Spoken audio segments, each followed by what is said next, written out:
আর প্রবোধ দেখতে কে আসো, শঙ্করী বাবু, শঙ্করী বাবু দাও।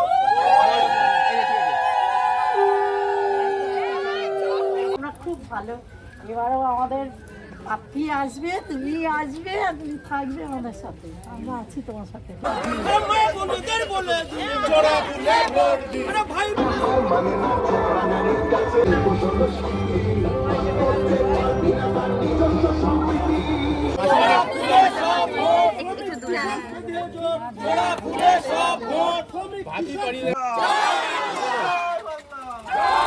আমাদের শিবতলাতে আগে যারা ছিল কোনো কাজ করেনি, না লাইটের, না রাস্তার, না জলের, কোনো কিছু না। এখন আমাদের কোনো অসুবিধা নেই, চোখ বন্ধ করে আমাদের যদি মাসে যদি একটা লাইটও কেটে যায় সেটাও আমরা সঙ্গে সঙ্গে এক ফোনেতেই পেয়ে যাই।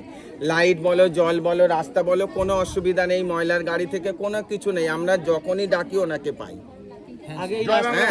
আমরা যখনই ওনাকে ডাকি তখনই সামনে পাই, এর থেকে বড় কথা আর কিছু না। আমাদের সবার গার্জেন হয়ে আমাদের ফিরদৌসী দি, আমাদের ফিরদৌসী বেগম তিনবারের বিধায়িকা, এবার 4 বার হবে। আমরা সবাই খুব খুশি। আপনারা দেখতে পাচ্ছেন এখানে মা বোনেদের ঢল নেমে গেছে, এতটাই আমরা ওনাকে চাই।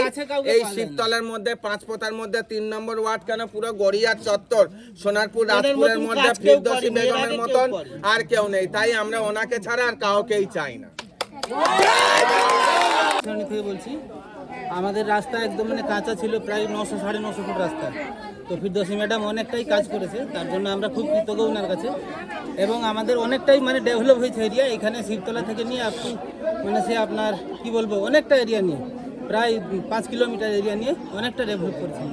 ওনাকে অসংখ্য ধন্যবাদ আমাদের নজরুল সরণির পক্ষ থেকে। কি সমস্যার সমাধান হয়েছে একটু বলুন। হ্যাঁ, যেরকম জলের সমস্যা ছিল, রাস্তায় যেরকম কাদা জল হাঁটতো, এক হাঁটু করে হয়ে দিল। তারপরে আমাদের কারেন্টের লাইটে, পোস্টারের যে লাইটগুলো ছিল সেগুলো সব সমাধান মিটেছে, রাস্তাঘাট ভালো হয়েছে। তারপর আমার জলের সমস্যাও মিটে গেছে। আমরা এতে খুব খুশি। আমরা চাই দিদিকেই চাই, দিদিই থাকুক, দিদিই থাকবে। জয় বাংলা। আমি রবীন্দ্রনাথ চক্রবর্তী, আমি এখানকার বাসিন্দা। আমরা দীর্ঘদিন এইখানে কোনো দিন বামফ্রন্ট সরকার থাকতেও এসেছি। আজ আমি 35 বছর এখানে, কোনো সুযোগ সুবিধা পাইনি। এখানে সারা রাস্তায় জল জমে থাকতো, আমার এই বাড়িতে 1 হাঁটু করে জল হয়ে থাকতো, এই পুরো মাঠ এইখানে। কিন্তু দিদিভাই আসার পর এলাকায় অনেক কাজ করেছে। বিশেষ করে এখানে আমাদের কাউন্সিলর জয়ন্তকে অশেষ ধন্যবাদ জানাবো। ওর জন্য আজকে আমরা এই জায়গায় পেয়েছি। এই মাঠে অন্ধকার থাকতো, কোনো এখন বাচ্চা, বুড়ো, বয়স্ক মহিলারা এখানে এসে সন্ধ্যেবেলায় বসে। খুব ভালো হয়েছে, উন্নয়ন এত ভালো হচ্ছে আমাদের এই বর্তমানে এই এলাকায়, এর বলার নেই। যার জন্য মমতা ব্যানার্জি জিন্দাবাদ।